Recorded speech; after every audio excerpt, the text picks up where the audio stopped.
Hey everyone, we are here again for Health Revolution, and it is me, Matt, Subash, and our friend Natasha.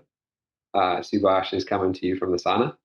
Me, Matt, and Natasha are coming from home. So, trying something new today. Kind of exciting. We have been talking, doing like round table discussions. Yeah, we wanted to invite Natasha, a friend, to come and share her story, to give us a little bit of her insight into her experience uh, in rehab, and we have a couple questions to ask. We have a little bit of background.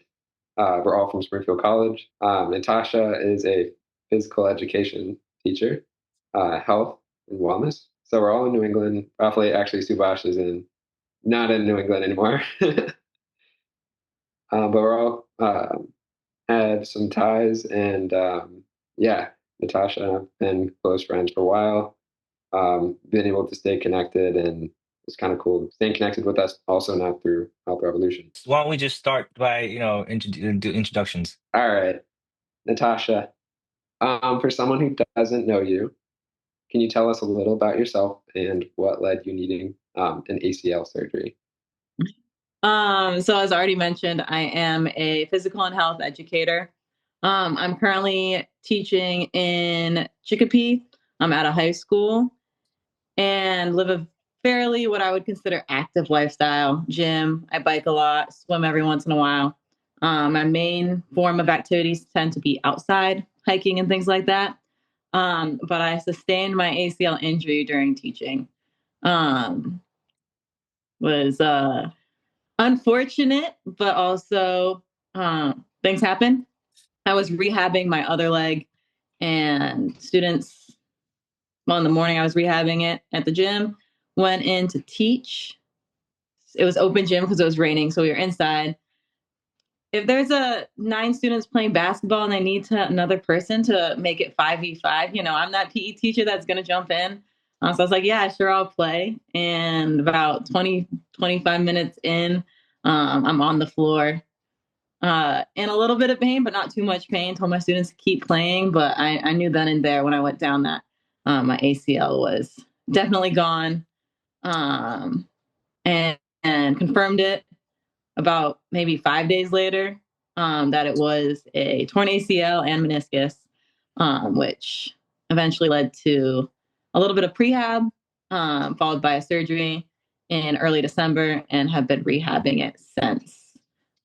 So yeah, did that answer everything?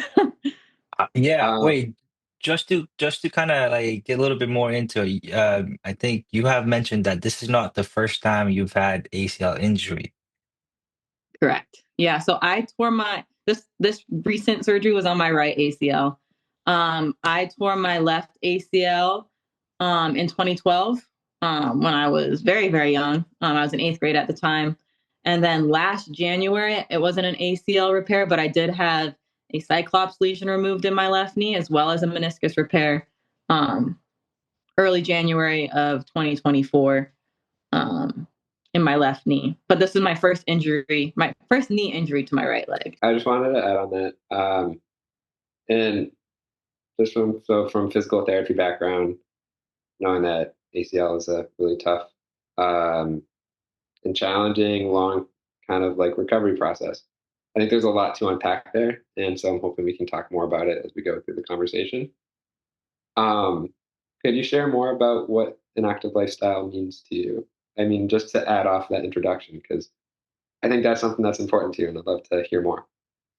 Yeah. So just like personally, active lifestyle to me is just like embracing movement and all types of form of movement. When I was in high school, I was a tri-sport athlete. But when I moved to the US and went to Springfield College, I stopped. I decided not to play soccer and I stopped specific like sports specialization. Picked up a lot of, well, I rock climbed before. I could like started up rock climbing again. I know Anthony and I would do runs every once in a while.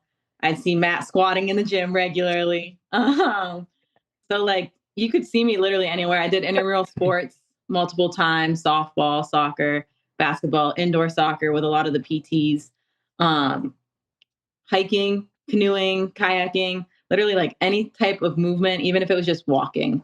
Um, I really, really wanted to in college as well as when I left college and didn't have access to maybe intramural sports and stuff, really just embrace movement and all types of movement, and really just focusing on getting some form of movement in a day, even if it's just stretching, or like practicing breathing, through certain movement. And so, yeah, I mean, that's like, for Yeah. me, it's not being, I don't need to be a collegiate athlete. That those days are in the past. Like that maybe was once a dream. But then the dream was really just like being active in movement and being able to move so that I can do the things that I want to do. If I want to go play a pickup game, I'm strong enough to go do that. If I want to go for a 20-mile bike ride, I'm able to do it and maybe feel a little bit sore, but I don't feel like garbage afterwards. Um, and I mean, I watch kids like younger kids all the time. I don't want to be limited, and if they want to go run around in the forest, like I want to like be able to supervise them because their parents are trusting me with their kids, but be able to do so and like not be gassed. Like, No, uh, yeah. I definitely feel that, man. Like when I'm coaching soccer, like I want to beat them. I want to put them in their place, man. Be like, yo, and no, I'm joking. I mean, as a PE teacher, there is a little bit of me that, like, yo, if you pass me the ball, like it's gonna go through the net, like. But yeah, no, Yeah, show them buddy. I show them up every once in a while. They're like, "Oh, Miss Jordan can shoot," and I'm like, you know, Love Yeah. that. yeah. Um, yeah, for being, I would consider you a extremely high level, highly active individual, right? I almost consider you as an athlete, right? Even though you don't play collegiate level, I think you're still an athlete, right? With that being said, though, going through this, I guess, traumatic experience, like getting, like this injury, what what has been your like recovery process been like so far? What are your biggest goals going into it? What are the challenges you faced along the way? I know you've shared a little bit along our like group text and stuff like that, but uh, if you would like to elaborate more on that. Yeah, I mean, I think I kind of touched upon some of my goals of like I just want to be able to do what I want to do. Like I don't Yeah. want to have a limitation. If Anthony invites me to go hiking on Mount Washington, I don't want to be like, sorry, dude, can't. My knee hurts. Like I want to be able to be like, yeah, when and where. I mean, if you guys do another Alaska trip, like maybe I'll be strong enough to go. But like basically getting back to that level of no limitation fitness that I did have prior. I would not say prior to this knee surgery. I would say prior to my left knee surgery, because I mean I was still rehabbing right before I did get injured. Hiking is a major thing that I want to get back to. Like the day that I can hike Mount Tom again, you'll see a huge smile. There'll definitely be an Instagram post about it. It'll be a good day Talk, talk, when I can get back to that mountain. Yeah, yeah, yeah. What? um, talk to me about your recovery process been like so far, like going through a PT at the clinic that you go in and doing things on your own. It's definitely a grind. There's good days and bad days, and luckily I've had the support of a lot of friends who are involved in the movement and sports field where they're like, that's going to happen. That's okay. And try to like motivate me to not let me get that down. But it's not easy getting up every day. And the first thing doing being like, got to get on that bike, gotta stretch. And when I get home at night, if I do go out for dinner, like want to just sit and turn the TV on. Nope. Like we gotta like get on the bike again, get that movement in. So it's been challenging to stay motivated and stay consistent. But since this is my third knee surgery, I know that consistency leads to the results that I want. And I mean, my left knee, I had ACL reconstruction in 2022, knock on, or in 2012, like knock on wood, like that ACL is still strong. And I've been able to do what I want when I want on that. So there's hard days and there's definitely soreness and there's definitely some pain every once in a while, but there's ways to manage it, whether it's through different types of movement, pulling back a little bit, communicating a lot with my PTs that I'm working with, being like, hey, like even if I'm doing an activity in the moment, being like, can we modify this, and not being afraid to modify it, so that like I'm not cheating, because I know when I'm cheating, like if I'm bouncing off of my foot to do a step up, like it might be a little high, or if like I'm releasing my quad to get down to the ground, like are we like what can we do so that I can still be doing it? But yeah, just being open with communication, being consistent, and knowing when too much pain is too much. But then also recognizing that it's going to be uncomfortable at times. Like that's the nature of having your knee cut open and new things being put in new places and things being cut out that are no longer needed in that area. So yeah, that's kind of been being consistent, trying to find the motivation where I can and reaching out when I need help. It's Can I ask awesome. a Yeah. follow-up on that? Yeah. So I think we'll touch about on this later too, but I think that like the rehab process is challenging because there's so many controllables, but there's also some things that are you can't control. And part of that, I mean, I think PT is becoming more common. I think people can almost shop for the care that they want, which is kind of cool. It's still hard. Getting access to good quality care is challenging. But with that said, like, what do you like? You don't have to disclose anything like specific, but like in general, like what has worked well for you, and what like how is your current care as far as like the people that you're with or your experience, like what's going well for you? Yeah, does that make sense? Yeah. Like what's working or like kind of like that. Um, like at my specific clinic, I think being surrounded by athletes helps. Like, I mean, not really shocked. Like I grew up in an athletic community. So seeing other athletes be successful and being like, oh, like they're able to do that, I'll be able to get there. Um, it's very sports based and like my specific PTs know they know my weaknesses and they know my strengths. Um, they know that because this is my third knee surgery, I'm a little bit more guarded, and it is most of the time more of a mental game than a physical game. So like if I'm guarding my knee when I'm walking, it's not that I physically can't do it; it's that like my brain is scared too. So like having that, like I would say that I have a pretty strong relationship with the two PTs that I am working with, and they're able to like meet me where I'm at. But then also like socialize with me. Like I'm still a human. Be like, yo, how was your weekend? Like little things like that. But then also it's not just those two PTs, like the whole clinic's very good at like checking in. Like not my two PTs aren't the only two PTs that know my name. Like the four other PTs in there, like who also help me move plates on when I can't lift up a 45-pound plate because I'm not allowed to yet. Like they're like, yeah, I got you, Tosh. I'm like, thanks. Or like if my PT can't cover me and I have to be put on someone else's caseload, like they're really good about communicating that and still meeting me where I am. And I think that comes with seeing me not only as a patient, but also as a person. And I appreciate that about where I'm at. Environment's huge. I like that. Yeah. Like, it's just also like, I mean, from where I was last year at this time, it's just, it feels like a gym I would go to in my own time. Like the type of equipment that's in there. It's stuff that I could have at home if I wanted. It's the stuff that I find in my own regular gyms. Um, yeah, it's it's my kind of gym. So like it works. That's motivating. Yeah. Subas, did you touch on challenges already? Oh, no. But you kind of talked about it a Yeah. little bit. But do you wanna? Well, actually, let me ask you this: what has been one of the hardest thing or hardest challenge so far going through this rehab process? Like controllable or uncontrollable?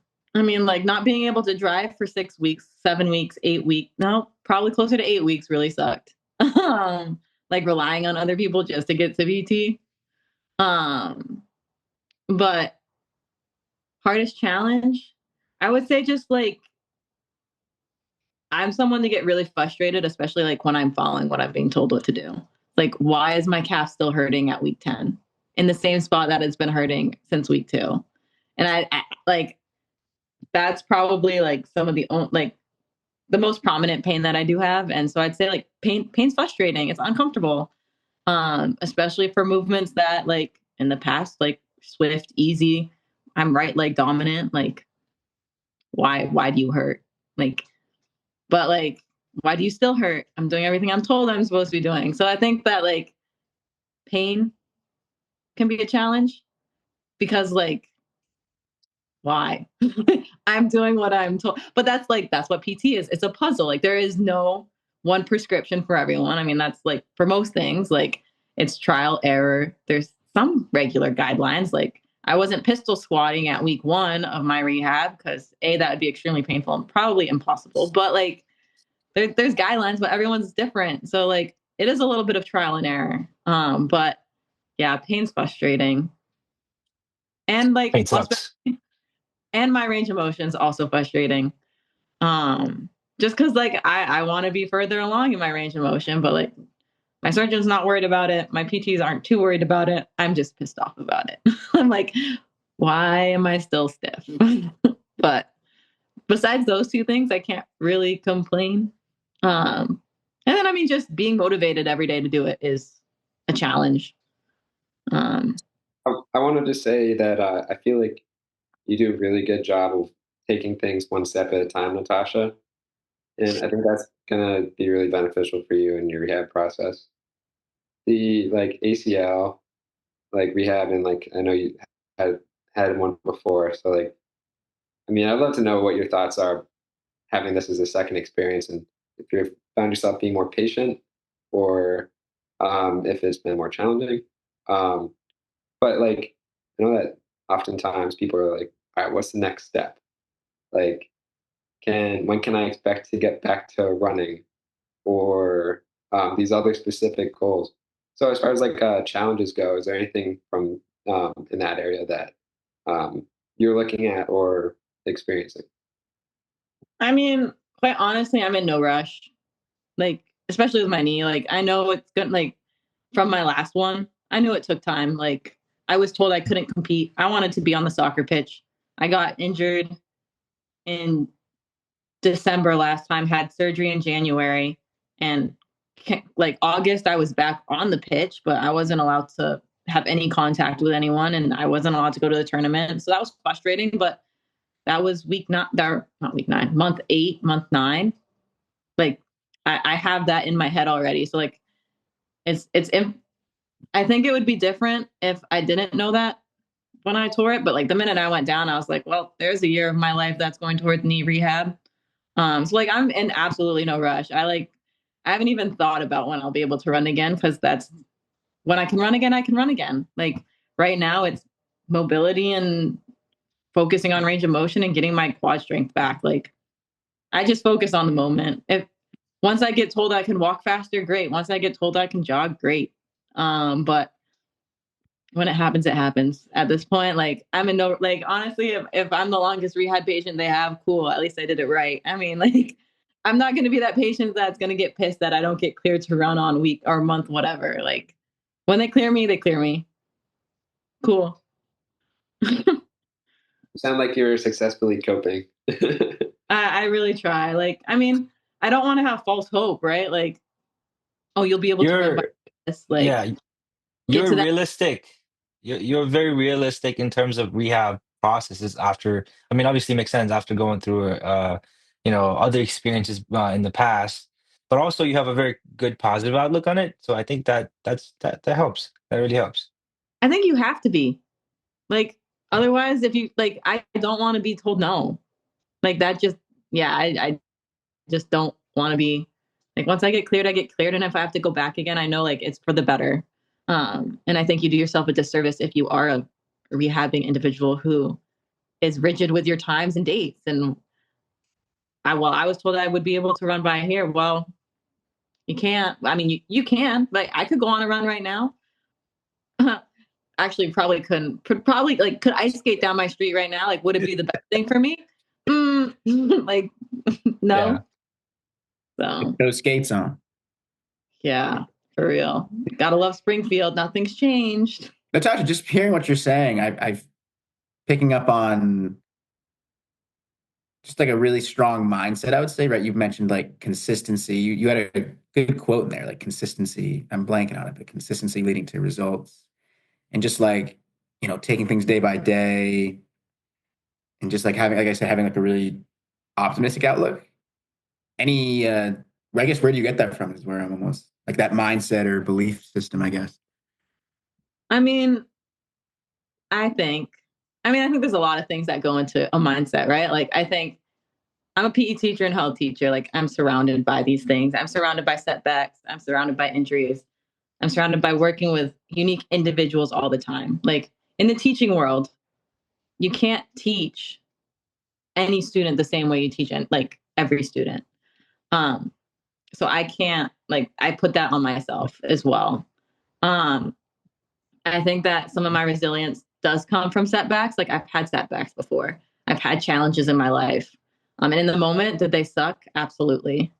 Um, but one thing that um, you all know TJ, most Subash, you know TJ. One song that he always sent to me during like really hard times was like, it's Ben Rector's 30,000 feet. And like looking down from 30,000 feet, like life's been good to me. Like, yeah, in the moment, if you're zoomed in on one point, like, yeah, it sucks. But then you zoom back out and you look at like it as a whole, like maybe tearing my ACL was for the better. Maybe I did need to slow down for a little bit and focus on, I don't know, puzzling and finding other ways to fill my time. And I'm making a lot of dried mango and beef jerky. Like maybe mastering that recipe was what this time was for. Like, you never know in the moment. But again, like looking down from 30,000 feet, like those hard times in your life sometimes lead to better things. COVID was a really hard time for me, but it led to me building some really, really strong and great relationships with some people who are like family to me now. So like, I think that mindset that I have didn't just come from living an easy life. Like I have had setbacks, but once you get through it, Yeah. most of the time, like, or if you look back and like think like this is not forever, hopefully, hopefully good comes from it. And I'm hoping that with my ACL knee rehab journey, like I'll be able to look back on it someday and either help someone else through their journey or become stronger for it. But in the moment, yeah, it sucks at times. Perspectives. I like it. I like it. Yeah, that's awesome. It's awesome perspective. I'm gonna need to look back and listen to Ben Rector's song. Yeah, I wrote that down. 30,000 feet. I know it's early in the process, but if you've had any lessons or advice that you've gained, I guess, so far, that's kind of let's stick with the first one. I guess any lessons that you've picked up on, I guess. Lessons. Motion is lotion. That's one that I always tell myself. I love that. And it's like short and sweet. I don't really need to explain that one, do I? No. Okay, great. And then other lessons. Focusing on the big wins. Big wins that might not seem big, but like little wins can be big wins. Like the first day I was out of my immobilizer and was just able to move my leg. Like, did it go past 20 degrees? No, but it was a little win and it was a big win. Lessons, taking it slow. Yeah, like I don't know. I kind of think I feel like I've covered a little bit of that, but Definitely. Can I reframe too? yeah. If you had any advice for the 2012 Natasha, there's like one thing you'd tell her, what would you say, going through that first ACL injury? Oh, going through that first ACL injury, I'd tell her, you might not be playing soccer next season.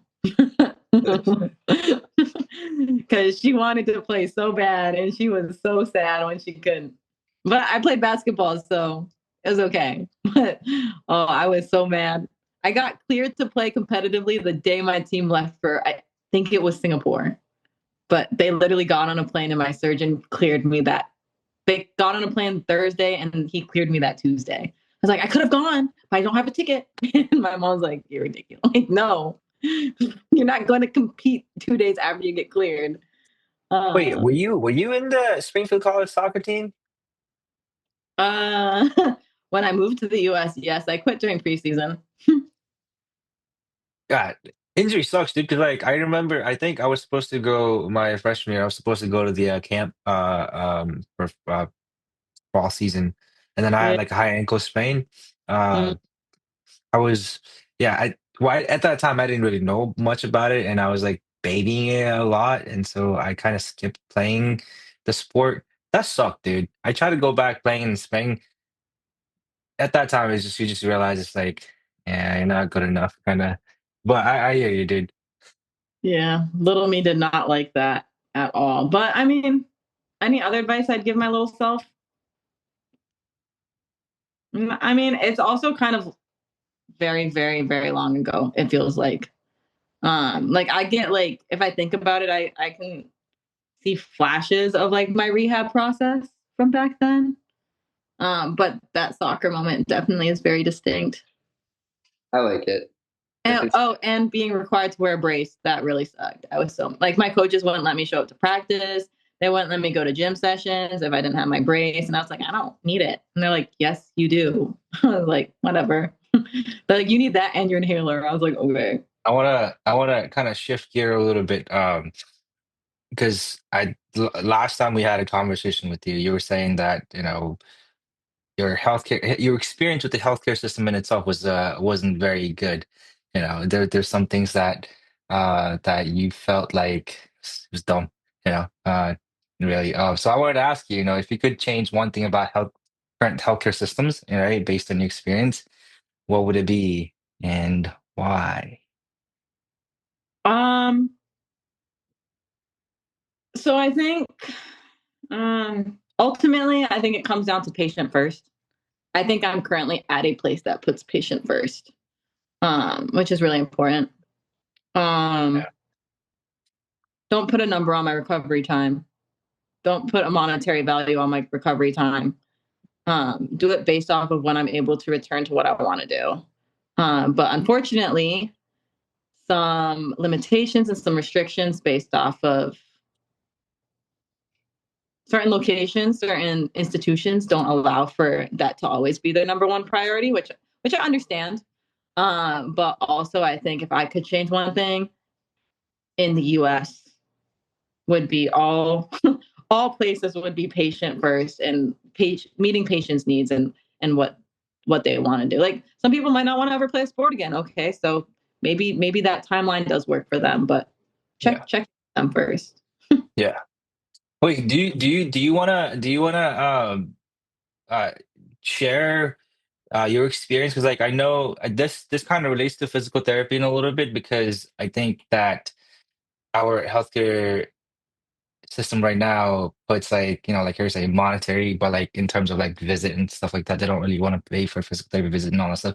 Do you want to share your experience trying to go to physical therapy and what that was like? What were you experience like, trying to find how many visits you could get and all that stuff? Yeah, so my frustration came a lot with my last knee surgery, not this ACL. This ACL is a little bit different because I'm workman's comp. So it's based on me being able to return to my work and my work environment. Fortunate for me is a PE teacher, and you have to be physical to do that. So it works in my benefit. Um, but with my last one, I had a 30-day limit post surgery or 30 visits. And once I got to my 30 visits, it was basically like, well, you're out of visits. Good luck. I couldn't even walk down the stairs when I was released from that institution.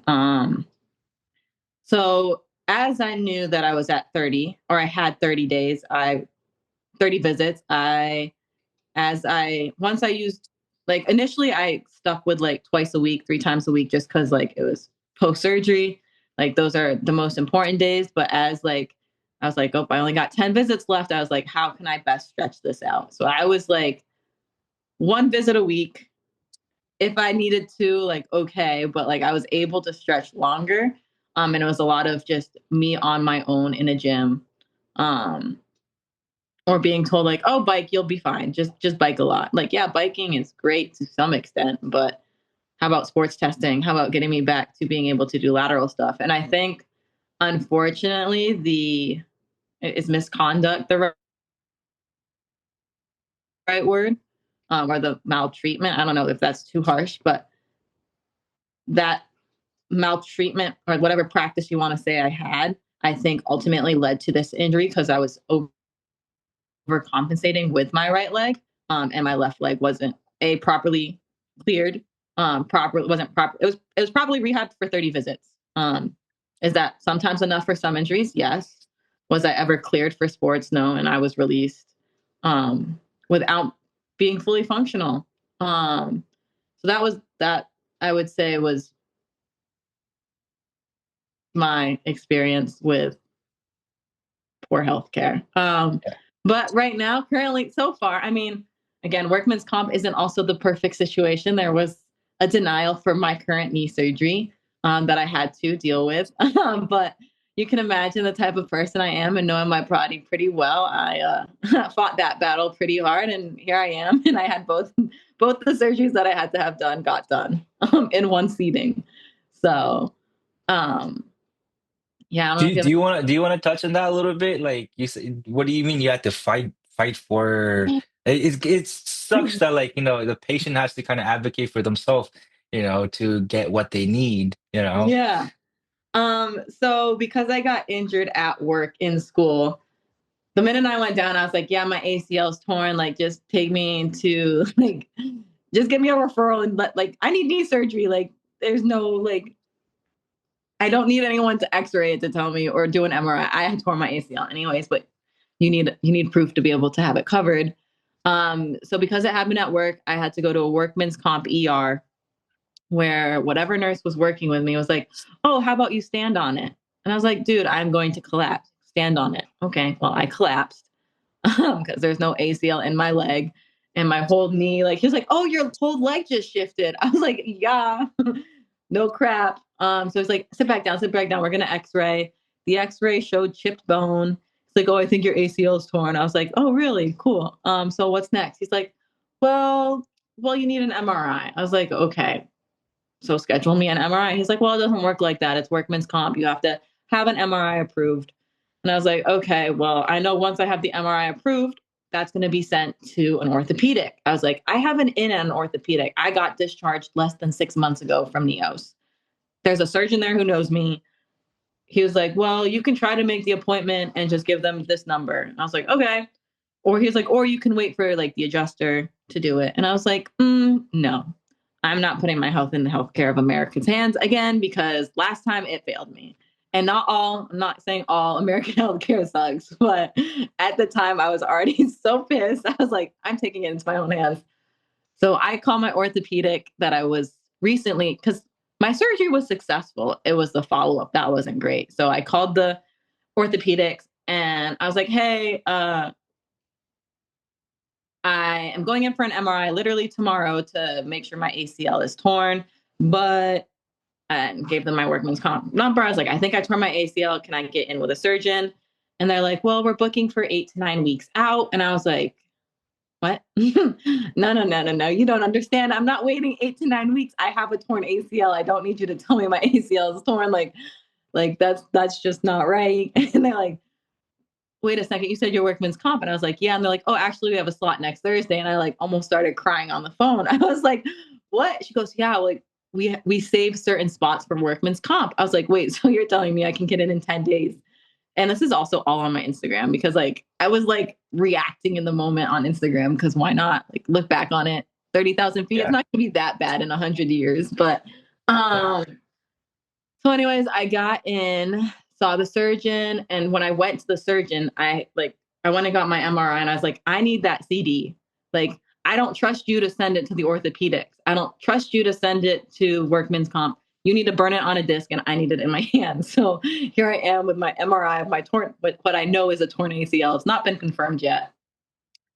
Because it's workman's comp, I had to go back to the urgent care. He looked at it. He's like, yeah, you have a torn ACL. I was like, yeah, thanks. Um, he's like, did you book your surgeon? I was like, yeah, I got in. I'm seeing him Thursday. They're like, you already got in? They're like, it normally takes 8 weeks. I was like, yeah, but I didn't wait for you guys to do it. I took it into my own hands. They're like, well, great, you're on it. I was like, yeah, no.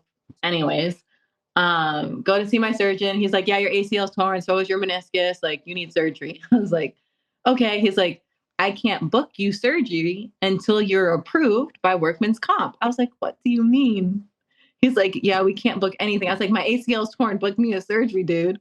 He's like, no, it has to be approved. I was like, okay. So my whole case gets sent over. They have 7 days to review it.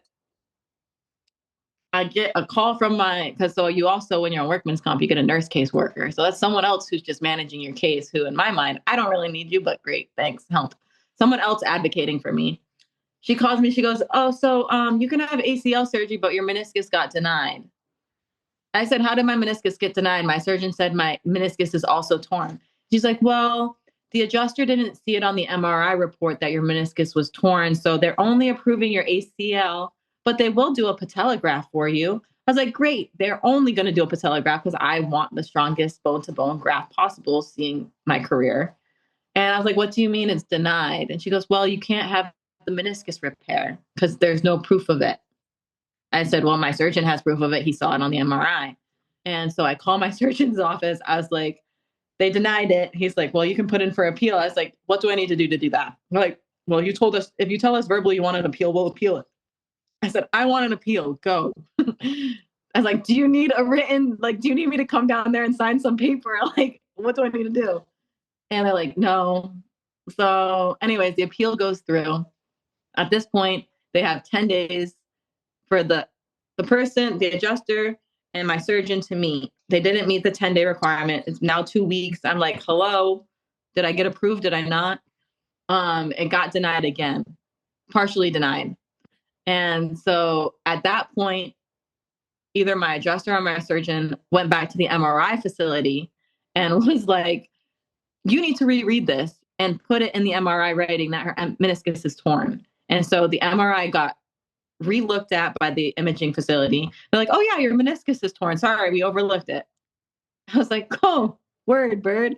And so then after that, once it was in writing that my meniscus was torn on the imaging, it was like boom, boom, boom, boom, boom. The next day they called me, which at this point, it's like, I think it was early November. They're like, oh, we're booking into January, February for surgeries. I was like, I tore my ACL in October, people. Like, I'm not waiting till February for surgery. And she's like, we'll see what we can do. And so I was like, I will take anything. I will drive to Boston. Like, I do not need it done in Springfield just because I live in Springfield. They're like, we can do you in Springfield on the 31st of December. We can't give you a time. Is that okay? I was like, I don't care if it's at midnight, like on my birthday. Like, fix my ACL ASAP. And so they gave me the 31st. I said, also, please put me on the cancellation list. Like, because I know everyone's getting sick. It's that time of year. And so she's like, yes. I was like, and like, exclamation point my name. Like, I will take any surgery date, any location. I want the cancellation. So, anyways, I got a phone call like December, early December, basically 4 days before surgery. Hey, we have a cancellation on Monday. Do you want it? I was like, what? 4 days from now, you want to operate? Like, my mom's not even in the country. I have no way to get there. I was like, can you give me 2 hours before I need to respond? She's like, yeah, you have until 12. And I'm like, walking into work, I'm a hot mess. I'm like, life decisions. And everyone's like, take it. Why are you worried? I was like, my mom's not even here. I have no way, like, no one to watch me. I took it, worked out great, had an early December surgery. But to get that was, as you've heard, roller coaster after roller coaster. But I got early into surgery. The whole process, once my appeal went through, and once I was told my knee surgery date was probably in February, that's when I fought for prehab. So I didn't get prehab immediately after the injury because my surgeon was like, you're going to get approved. Like, you're not going to get denied. And then the denial process really pushed me far back because it's their busy season. So he was like, you can rehab it yourself for now. And then once I was like, surgery's not going to be until January, February, I was like, I need to get into some PT. So that's when my PT program, my prehab started about 4 weeks before I got the cancellation surgery date. But yeah, it was a headache, and I keep even to this day, like I still have to go through loopholes. Like I keep getting sent the PT bills, and they're not supposed to go to me. And so I go into PT and I'm like, I got this bill. I'm not the one paying it. I'm really sorry to bother you, but can you call the billing department and send it to the right person? Like, I can feel your frustration with that. And yeah, yeah, I I think like all of that and just kind of is like such a common, I feel like common experience. I know when I have to navigate the healthcare system as a physical therapist, I get overwhelmed. But I think that when you're going through like a stressful period when you're rehabbing, that that doesn't make it any easier. yeah. I think that's an opportunity that PTs have is to kind of help somebody like I don't know, pause and kind of focus more internally on like the healing process because not much therapeutic about chasing after an MRI and scheduling surgeries and stuff like that. I mean, I literally called my PT office when I got the cancellation because I was scheduled for a Monday PT session. Like I'm not. I had to call and cancel and be like, "Do you think I'm good for surgery?" Like because we were working up to have strong enough quads. Have I didn't have full range of motion at the time, and I was like, "Do you think I can do this?" And they were like, "Yeah, full send it. We won't see you Monday. See you Friday."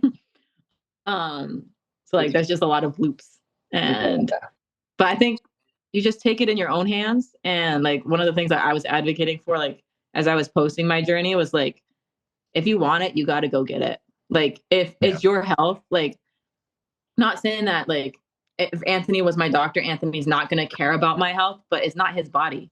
It's my body. Like Right. I'm just like if Anthony is my surgeon, like I'm just another patient he sees during that day. No one's going to care about my body as much as I care about my body. So like you just got to advocate for yourself and put yourself first, and you got to be selfish like at times, because in the healthcare system, you're just another number on someone's desk. Right. Yeah.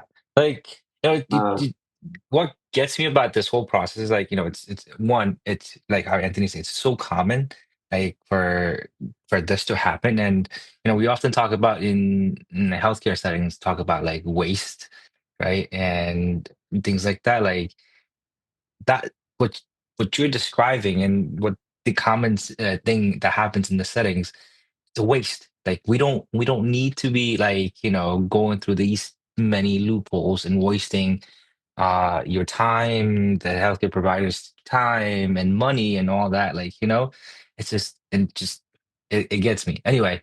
uh I mean, this will piss it's you off. I had to go to urgent care every 2 days until my orthopedics took me onto their caseload. Why am I going to an urgent care to be told that my knee still like, does your knee still hurt? Yeah, my ACL is torn. It is swollen. Like this is still not even like I was like, when can I stop coming to you guys? And like once the orthopedics take you over. You're a general doctor. You deal with the headaches too. Like, right. why are you yeah, wasting my time coming here? Why am I wasting your time? And then you forget I'm in a room because like I literally had to call in sick to work to go to these appointments. And my school's like, I have to do sub lesson plans. My school has to get coverage for me. And they're like, oh, how was your appointment? Pointless again. I was told that my ACL is torn again. Like, what? Yeah, it it's was, dumb. like, yeah. There's, I mean, I don't know if that's the whole healthcare, if that was just workman's comp specific. No, Uh, it's the whole healthcare system in general, even in the insurance companies too. If you have private insurance and everything, you're trying to deal with it. They're like, well, you can't get an MRI if you get physical therapy, right? And you get a physical therapy, you're like doing all this stuff. Like, well, like there's a miscommunications because we don't use so much systems, right? There's already that, and when you finally go through it, they're like, okay, now we want to get the surgery. You get an MRI. They're like, well, I don't know. We don't. We want to double, triple look into it, and this is happening like in the process, but at the same time if a patient doesn't really know that how this whole system works and things like that, they could be very overwhelmed and kind of lost in the this process. It happens a lot. And I feel bad for people who don't advocate for themselves. Mhm. Like people who aren't like, if I didn't go call the orthopedics myself, I probably would not have gotten in for 7 or 8 weeks. If I didn't take an imaging disc myself, who knows where my MRI would have ended up. Like, Yeah. I mean, when I was in 8th grade and tore my ACL, like Asia's very different in healthcare. I'm just going to start there. But I mean, I also was young, so I don't know what my parents dealt with, but I can tell you that I was taken to PT every single day and cared for very, very well. Um, I think it was even twice a day early on. This Like was time, this was this was in US, right? my first ACL surgery was in Malaysia. In Malaysia. Okay. And so Yeah. that's what you were doing the rehabilitations over there. These limitations that I was just talking about. No, no, you were doing a rehabilitation in Malaysia. You were going multiple times, like I mean every Yeah. day. Wow. Yeah. Every day for the first, I think the first week was twice a day, morning and afternoon. It's very different. Um, like there wasn't even questions about like, I'd go into a facility like 2 years later and be like, my knee's swollen again. And they'd be like, you've had ACL surgery. They'd pull up my records and they'd be like, yep, here's a PT session. Come right in. And boom, 20 minutes later, I'm doing like knee mobs and crap and not even That's wild. questioned. Yeah, it was a very different process over there. I was like, what do you mean at home program? Huh? It's week 1. What do you mean at home program? It's Huh? wild. Yeah, very, very, very different. But I mean, again, I feel like the major difference is patient first versus insurance and money first or time limits. And Yeah. Yeah. I I never heard of a time limit or a money limit or a visit limit when I was in Malaysia. Mhm. No such thing. Yeah, No. we hear that too much for sure. Yeah. think there's a good amount to unpack there. And I have so many more things on the top of my head. And I think that like we could go on for a couple more questions, but I want to land the plane and I want to transition into our closing. We kind of addressed all the questions that we have. So just kind of wanted to say thank you for having this conversation with us, Natasha, for sharing your experience. Um, Happy to. yeah, I think this is something that I hope is valuable for you, and I hope other people find valuable as well. I think we'll be listening back on this, and um, yeah, I'll spend some time thinking about this because was a good conversation. I'm happy to share my story and answer any questions anytime you guys want. So just reach out. I'm sure there's other people going through what I'm going through. I'm sure there's other experiences, shared experiences, different experiences, but you can always learn from all of them. So happy to share. All right, we'll close it up. You guys got anything else you want to add? No, I think we covered everything. Thank you, Natasha. And good night, everyone. Yeah, peace, Yeah. evolution, health revolution. Yeah.